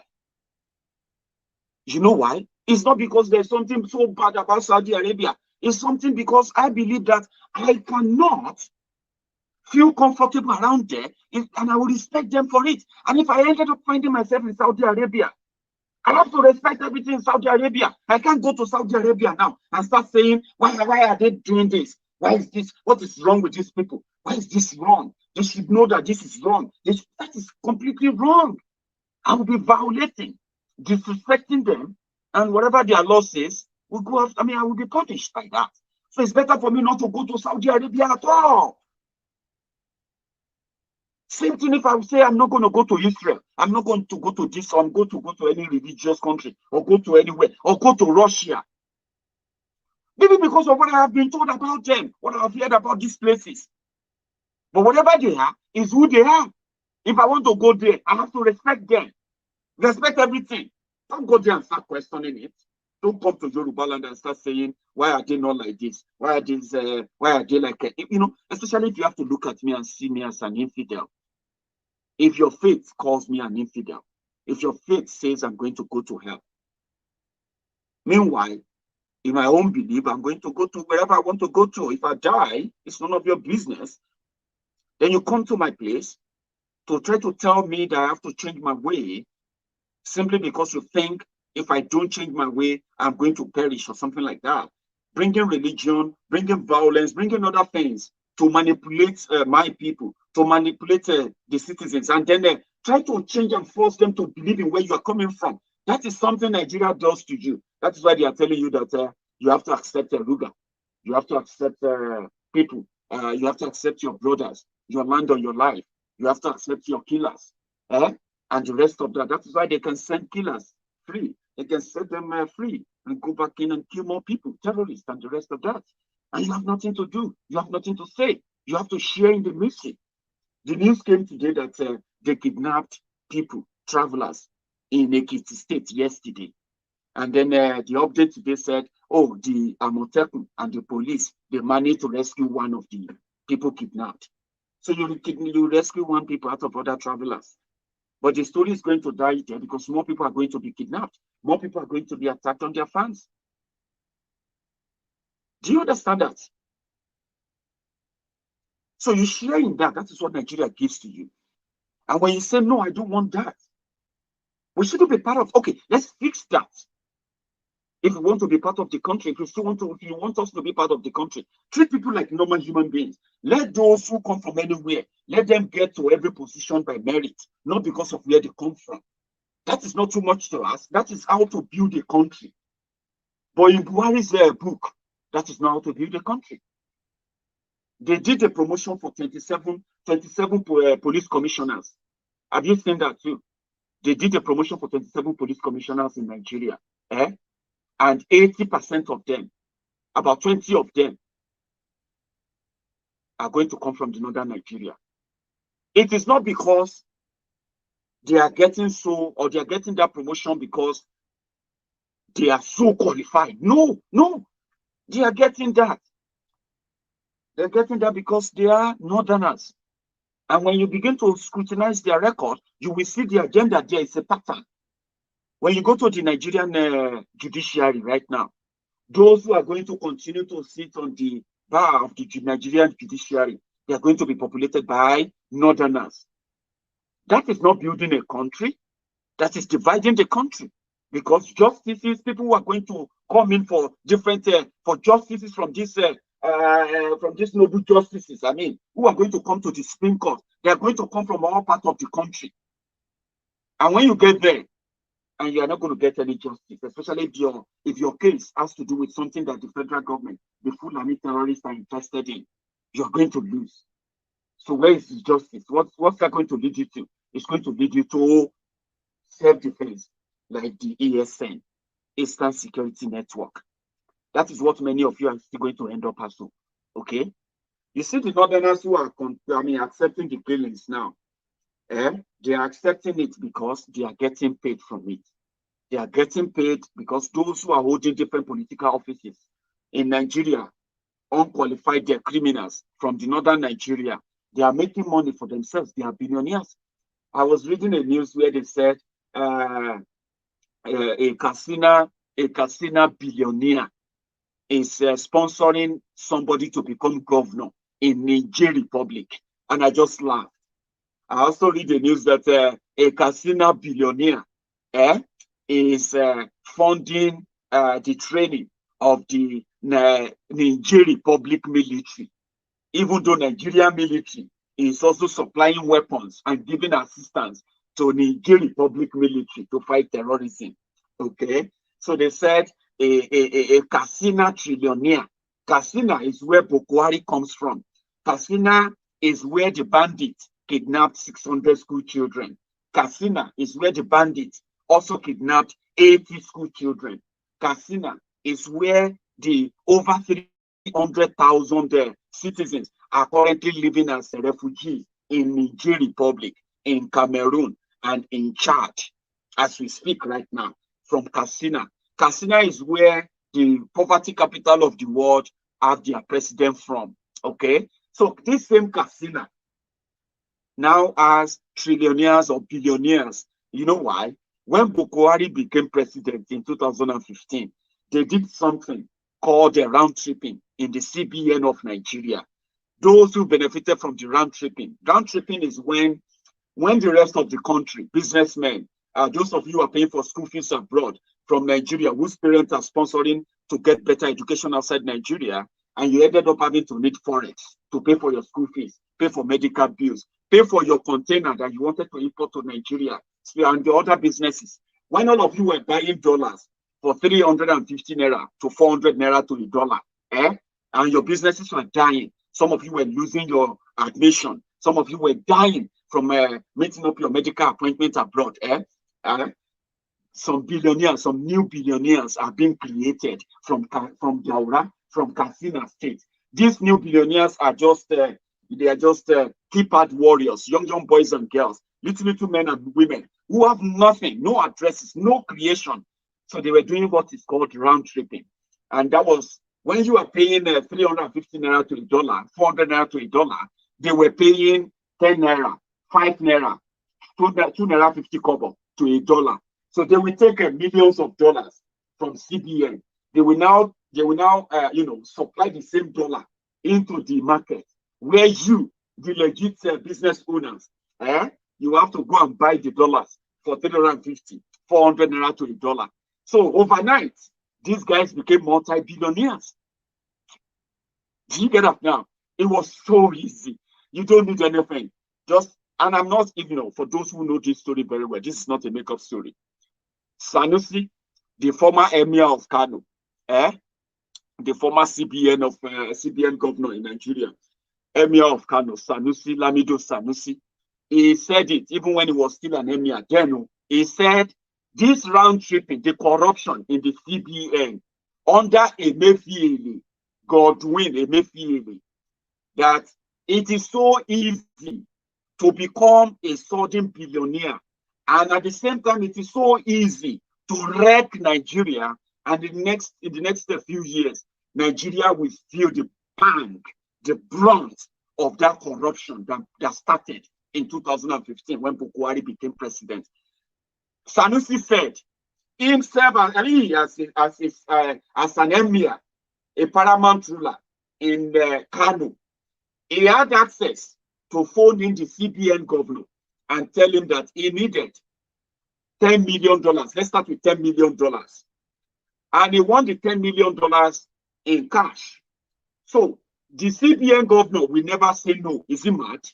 So the CBN governor will now arrange and quickly mobilize that $10 million cash. They will move it to the palace of the emir. The emir will now pick up his phone and he will phone a Bureau de Change operator in Lagos and say, hello, Audu, I have $5 million to sell. And I'm going to sell it. I'm selling it to you for 300 naira. You can go and sell it for 400 or 350. I have 5 million. Do you have cash? Audu will quickly hurry up and find naira, equivalent of $5 million at 300 naira per dollar, 300 naira to a dollar. Audu will pack the billion and go and give to the emir. If you say 300 naira to a dollar, and you have $1 million, how much is that going to give you? People who know math, who know book, help me. I think $1 million should give you 300 million naira. Okay, so 300 million naira times 5, that is 1.5 billion naira. So emir will sit down for a palace. He will call Audu to bring 1.5 billion naira and collect $5 million, which emir collected from CBN. So emir will then phone CBN and say, so we agree that I will buy the dollar for 10 naira. Okay, your $10 million times 10 million, times 10 naira to a million, to 1 million. 1 million would be how much? 10 million. 10 million times 10, that would be 100 million. So here is 100 million naira for your $10 million you gave me at the exchange of 10 naira to a dollar. So emir will collect $10 million, right? Give 100 million, make how much? Make 3 billion from that. Then call the CBN and pay them 100 million. And emir will pocket 2.9 billion. And that's a cool money. So you, businessman, you have to cut short and cut your finance and possibly start borrowing money to match up how much dollar you need to buy. You need to buy about $1 million. Before Buhari became president, that will only cost you 190 million naira if you want to buy $1 million. Abi? Now that Buhari is president, you will need about 400 million naira to buy $1 million. And that is just the beginning. That was how, so you will need how much extra? 210 million naira to balance up. In order for you to make $1 million, you need to go and finance your business. So you are already running short of 290 million naira before your profit, before your business. That is for those who manage to stay afloat. Many people couldn't stay afloat. They died. Their businesses died during that period. Today, some of them will tell you, I used to have a business. It died when Naira crashed. How did Naira crash? It is because of the CBN round tripping. Who are the benefit of the round tripping? The Daura gang, the Casina gang, these guys who managed to hijack the Issa Funtua of this world is dead now. Is dead. Okay? The Abakiyari of this world. So they hijacked the CBN. They orchestrated that scheme of round tripping, made billions of naira from it. And when they were tired, they made sure that your naira never recovered from it. Okay? And to this day, your naira still never recovered from it. And it will never recover from it as well. So think about how easy that was. So they have so much billions, not because they had any business or anything. Billions of money, billions of naira are now in the hands of this Daura gang, and they can go to Niger Republic. They can buy, they are supplying, they are actually buying Inos vehicles, security patrol vehicles, supplying all this. I don't know. Niger Republic is now the 37th state of Nigeria as we speak. What other division do you think is working out here? So who is going to come back and change all of that for you? I mean, to bring about one united Nigeria for you. Who is going to come back and do that? Is that going to be a southern president or a revolution like my good brother Omoyele Sowore is promoting? Who is going to indeed rebuild that national trust that will give you that Nigeria again for those who are still pretending about it? So if you want to break up your country anywhere in the world and let someone like Buhari, it will do the job so well. So as we speak now, it has become a rivalry. You get that now? It is now a rivalry for everyone. Who is going to be next? And even if you become the southern president, who goes there and become the president of Nigeria from the southern Nigeria, even if they manage to play the trick, which I don't see them do, I mean, probably play out anyway, but if they manage to play the trick and they manage to hold everybody to ransom until 2023, and they say, okay, we are going to give you a good president, do you see yourself having to see anybody who is going to come in and say, okay, I'm going to balance it, okay? Before you get any government appointment, you must qualify for it. Even though the constitution says I have to appoint ministers from every state in the country, I want the best, people who have brain, not lunatics who are fanatics, jihadists, and the rest of them. I don't want these looters and criminals. How are you going to do it? What are they going to bring onto the table? The Minister of Defense. Do you know that the Minister of Defense is a former thief? He was indicted for corruption inside the military. He was sent on a compulsory retirement. The guy came back and apologized and said he was sorry for disgracing his family. Do you know that that was under PDP? When Buhari came in, the guy is the Minister of Defense right now from Northern Nigeria. A thief, a gun runner. He was caught, collaborating with terrorists. And because they don't want to disgrace him, or what have you, they forced him to go on compulsory retirement at the time. So the guy joined the APC. He's now a politician. Now he's the minister under Buhari. He's the one in charge of the Ministry of Defense in Nigeria. So what does that tell you? You made a former collaborator of terrorism now in charge of ministry, who is going to be overseeing the war against terror, who is deceiving who. So who is going to come there and say, I'm going to start arresting the sponsors of Boko Haram? And he will not arrest some of these emirs in the north, some of these sudden billionaires in northern Nigeria, and their collaborators who are doing gun running for them in other parts of the West Africa. Are they not going to be arresting them? And won't the arresting or prosecuting of terrorists, won't that be considered as an attack on the north, like Buhari said in the past? Arresting or killing Boko Haram members is an attack on the northern Nigeria. So who is that person coming to do it? If I tell you that they've already declared a war that they believe they have won, which they haven't. Now, if at the end of the day they manage to manipulate, do the abracadabra, they push the British management to the 2023, and they manage to give you a southern president, what are you looking forward to, by the way? That is going to now arrest Shekau, or is going to sack, what is his name again? Buratai the Butcher? That is going to arrest Buhari for human rights abuses, and the war crime? Is he going to arrest him? Is he going to prosecute all the money paid to the generals who said they are fighting Boko Haram? Is he going to arrest them? Why do you always love to delude yourself with these expectations of maybe if someone else comes, maybe it will be different? How? What's he going to do? Start a war? Sack those who are connected, those who are, you see, there are local government, as we speak right now, in Buhari state, Katsina state, 7 local governments are now being controlled by bandits. There is no local government chairman, there's no local government administration, there's no police, there's no military, there's no nothing. 7 local government areas are now under the command of bandits, terrorists. That is where Buhari comes from. They won't tell you that. Over 15 local governments in Borno State, over 15 local governments are in control and command of Boko Haram as we speak, but they won't tell you that. The last, I think it was this week, when their governor, Zulum, the commander, the clown, was swearing in the new local government chairman for Borno State. Do you know that he was actually telling them that none of them should stay in Maiduguri? They should go back to their local government and administrate. They should go there and provide security. He was telling them codedly that, I know that you don't get local government. Some of your local governments have been burnt down by these terrorists. Do you get that now? Some of your local governments, some of your police stations have been burnt down. Some of your schools have been burnt down. Nothing really works in your local government anymore. 15 local governments in Borno State, not in command and control of Nigerian government anymore. So what they are pretending to be doing local government election.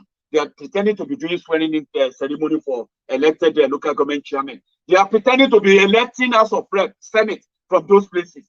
15 local government areas controlled by bandits, controlled by terrorists, as we speak right now. But they won't tell you that. So who is going to come?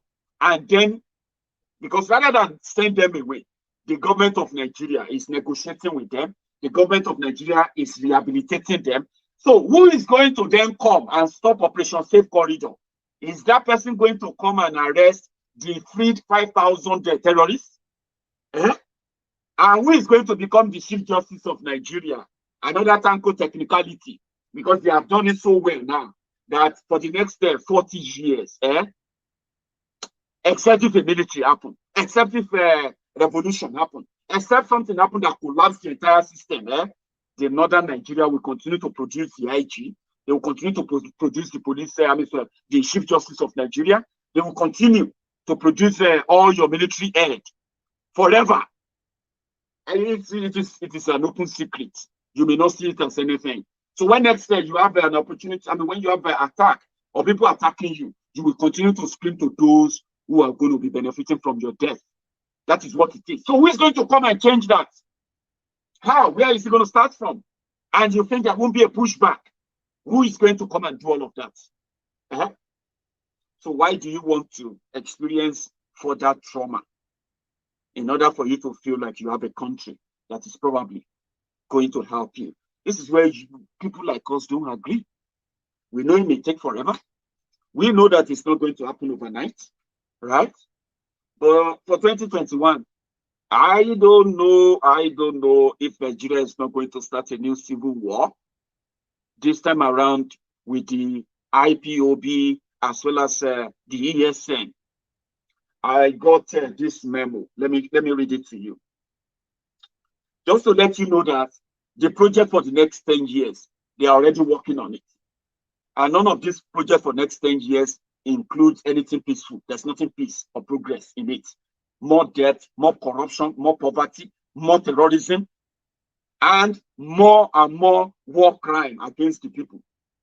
And they are doing it with so much determination, like nobody can question them, or nobody can challenge them. So we are going to witness a serious attack and confrontation between Nigeria and the ESN from next year.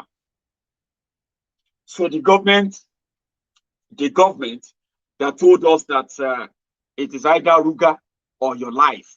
It's either you give your land or your life. The same government, they are now trying to sing a new tone now, telling that, well, it is not good for people to be grazing and moving cows all over the country. The people who told us that was impossible But that doesn't mean that they are not supporting the people who are still moving cars also, because thousands of all these criminals are already camped in different forests in the southern Nigeria. And by the beginning of next year, let me tell you the memo they sent out. I'm going to try and read it out. Sorry, I can't share that with you on there, but I'll read it out to you. Let me see if I can show a bit of it. Yeah, that is the memo from the Nigerian army. That memo is about what to come in 2021 and beyond. And that is why I don't think there's going to be election in 2023 in Nigeria. Trust me on this. Okay? And if there's going to be election in 2023 in Nigeria, there's likely not going to be election in Eastern Nigeria. Okay? You may not believe it. You don't have to believe it. But the earlier you believe this, the better for you. I am strongly so much confident that something is going to happen. That is either you are not going to get 2023 election, or the election will not happen in Igbo land. And this is why Nigerian governments are planning to go after the ESN from next year. And there is already a memo. There is already a memo for it. I will read it to you. Sorry that you can't read with me. Headquarters, Nigerian Army, Ministry of Defense, Area 7, Gariki, Abuja, email, blah, blah, blah, blah, phone number, blah, blah, blah, with a dispatch number of AHQ DATOPS/GT/240/197/F. Don't worry, you don't need that.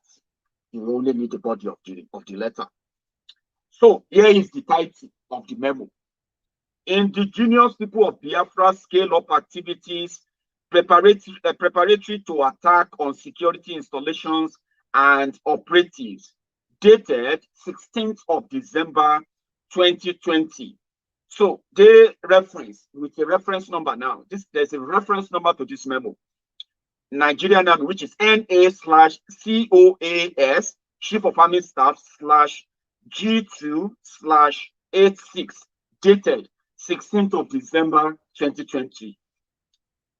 Intelligence available at this headquarters revealed that members of the proscribed Indigenous People of Biafra, IPOB, have intensified their activities preparatory to the launching of coordinated offensives against security operatives and formations in the southeast and south-south regions of the country. It was revealed that members of the dissident group, particularly the Biafran security volunteers, have been undergoing training in martial arts. I'm sorry, let me see how this is so dark.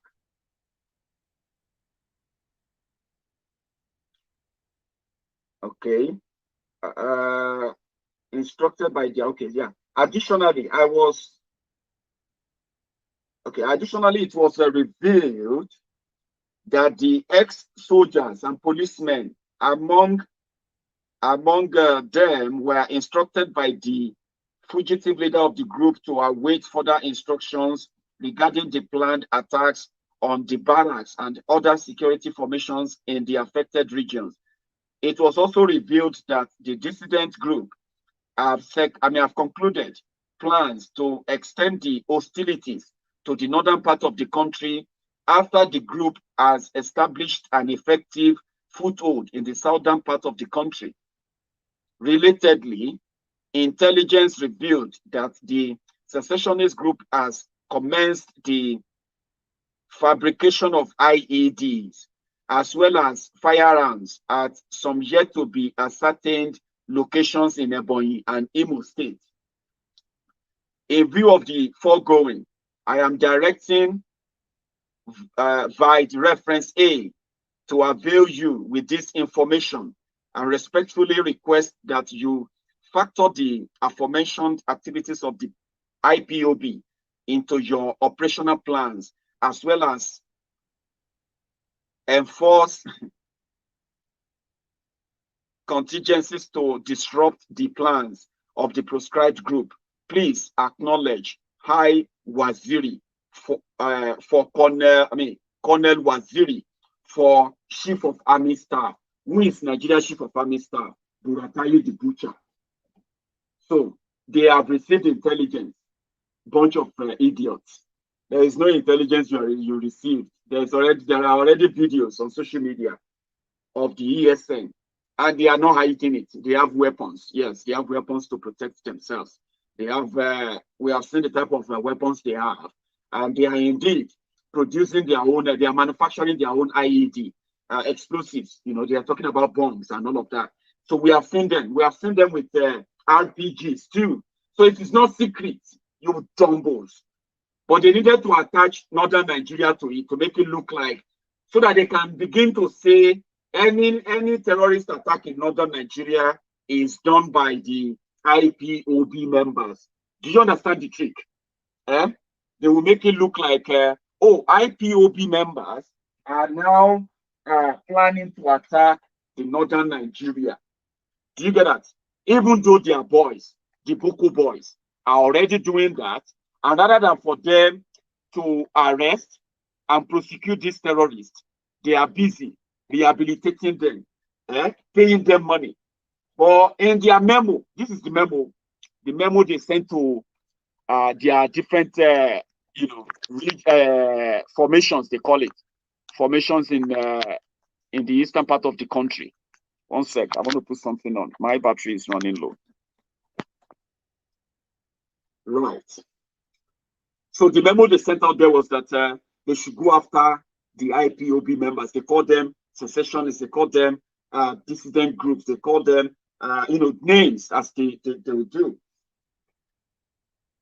So next year, you will begin to see the Nigerian army going into the bush, into the forest, not to protect the farmers or not to protect the farmers or protect the villages or the villagers. No, they are going to go after those who are trying to protect the villagers. Same thing is happening in the Western Nigeria too. Amotekun, which is called AirPods, the news we are hearing from the APC, hearing from Oyo State right now. Amotekun also trying to check people's phones. What is going on?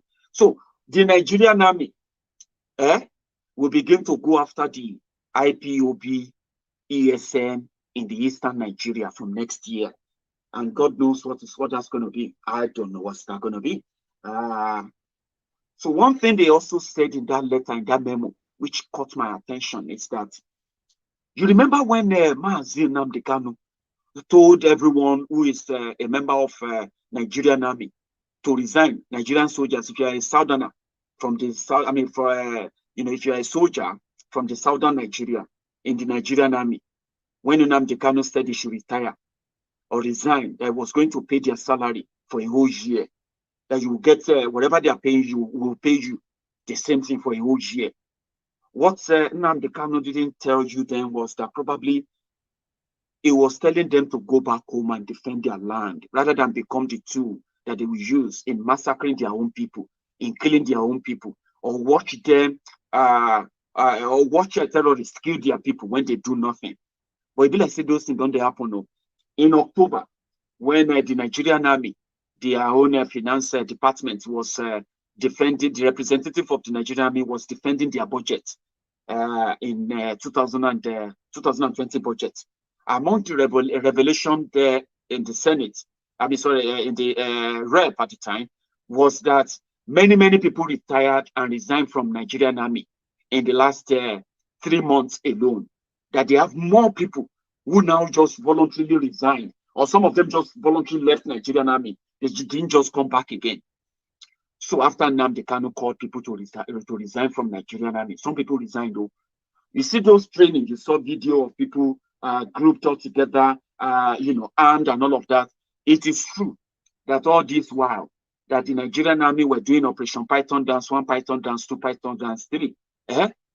These people, these patriots who are ready to defend their land, acting and listening to the call of Nnamdi Kanu, they were volunteering, training people who are volunteering to join this the Eastern Security Network. So all these were going on the ground until Nnamdi Kanu launched the ESN. And the moment he launched the ESN, the lame duck, lifeless, incompetent Nigerian security, terrorist Nigerian security system, they said they have a memo from the chief of army staff, Buratai the Butcher, that IPOB members are training. They are training to protect themselves. They are training to attack formations, military formations. They are training to attack this and that. You get that now on the 16th of December, when ESN, they've already completed their training. The people have already been sent to their different locations in the eastern Nigeria. So the rumor right now is that Nigerian army, that is known for intimidating the people in the eastern Nigeria. You will think eastern Nigeria is Borno. If you're on your way to eastern Nigeria, you will think you are going to Borno, where the Boko Haram are killing people. So they intimidate, oppress, harass the people in the eastern part of the country as we speak. Now they are now looking for informants who will tell them where ESN are, their locations, their offices, where they are, the forest, their road to their camp. Do you get that now? They want to pay anybody 10 million naira now if you can tell them where to find the ESN, how to find them, how to arrest them. They arrested, according to them, they kidnapped over 70 Igbos, Biafrans from Obigbo in River State. During that time that they are killing the people in Obigbo, after the NSAS protest. You remember that? So the people arrested or kidnapped from Obigbo, after killing those they wanted to kill, from Obigbo, they moved them from River State. The Nigerian army, they moved them from River State to Suleja in Niger State, so that they can do whatever they want with them, torture them, kill them, and hide their body and cover the whole thing up. As we speak, how can you arrest people, kidnap people in the name of Nigerian army from River State to Niger State in Suleja, and there are no people right now from the southern Nigeria asking questions, demanding answers? But rather, the Nigerian army is currently busy looking for who they will pay 10 million naira to, that will lead them to where ESN. Meanwhile, the ESN, the Eastern Security Network, led by Mazi Nnamdi Kanu, they said they are going to attack formation. No. We have heard about ESN for so long. They have not attacked any formation. No. They have not attacked any police officer. They have not attacked any barrack. They have not bombed anywhere. But very, very soon, the Nigerian army, the terrorists, the jihadist government you have in Nigeria, they will stage their attack as usual, bomb a place in eastern Nigeria, and then they will declare the war, start going into the bush, into the forest, and start the killings again. But, well, they will meet their match. So, what other ways do you divide the country when all they are saddled with, all they spend their day and night on, is how to conquer and destroy everyone asking them to do the right thing and treat the citizens right? Do the right thing. How do you crush people who are asking you to do the right thing and continue to say you are doing it in order to keep the country one? How do you keep a country one? By killing the people in that country who ask you to protect them. How? This is where it's going to get interesting. I'm going to give you more update on this from tomorrow when I get back again. But, you know, as usual, remember, subscribe to Maiyegun Diary Political. Yeah, set your notification if you can. If you do that, you won't miss anything. So, again, if you don't know that Buhari is doing the job to break up Nigeria, that means you don't know anything. Everything else you are probably trying to believe are things you probably make up in your head, in your own head only. You need to unlearn those things. Whatever theory that brought about that ideology that Nigeria will be better, Nigeria will be great, that lie you are telling yourself, it is actually time for you to begin to unlearn those. It is for your own good before Nigeria happened to you. Many people, Nigeria is happening to many people today. And those who are calling, let's impeach him, let's stage a revolution, let's get a new constitution. These are people who have been able to wake up to reality of what it is now, okay? And they may not have all the solutions, okay, to how to fix Nigeria.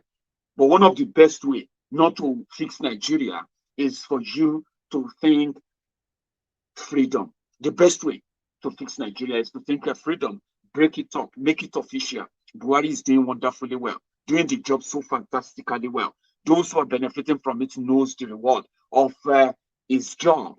You who are going to be the victims should know better too, whether you want to continue to be victims or you actually want to stand up and be among those who are going to push back. I don't know how long this will take. I'm not tired. We will continue to do this until we have the number, until we have people enlightened and courageous enough, until we have the army of enlightened and ready people who are ready to push back, put words into action. We won't stop talking. Thank you so much for your time, to every one of you. This is where I'm going to draw the curtain. I'm going to see you again, okay, tomorrow. And if you have the time, remember, join me. And until then, remember this as well. Subscribe. Be a member of Maiyegun's Diary political channel. So you know what I mean? Subscribe, set your notification on, and you won't miss anything. It is the holidays. I still have another 1 week, by the way. Or you have more, that you have more of me this year. So thank you so much for your time. Enjoy the rest of the evening and have a wonderful night. Good night.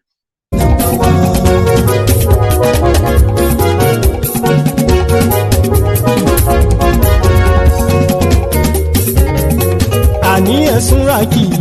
Maiyegun ti dé. Maiyegun ti dé.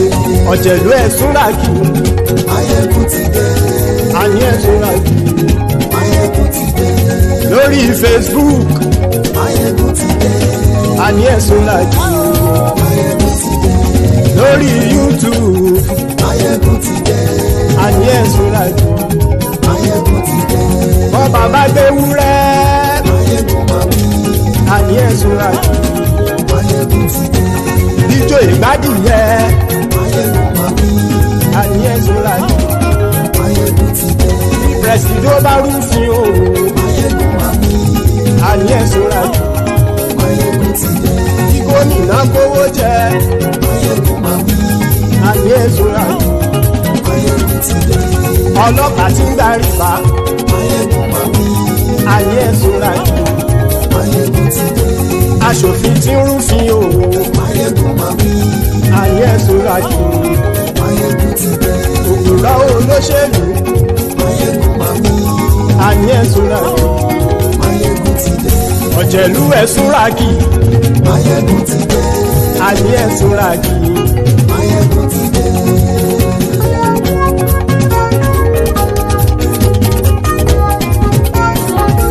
Maiyegun ti dé.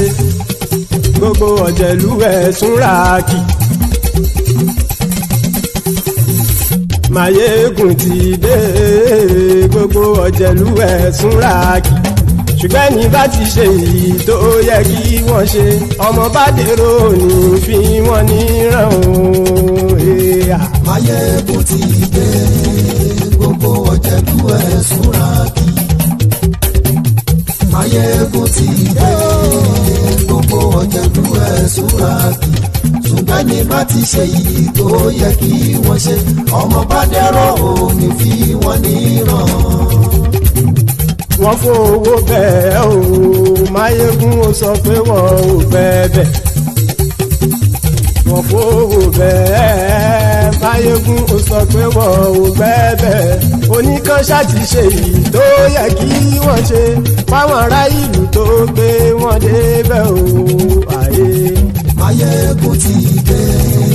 Gbogbo ọ̀jẹ̀lú ẹ̀sùnra kì í. Maiyegun ti dé. Gbogbo ọ̀jẹ̀lú ẹ̀sùnra kì í.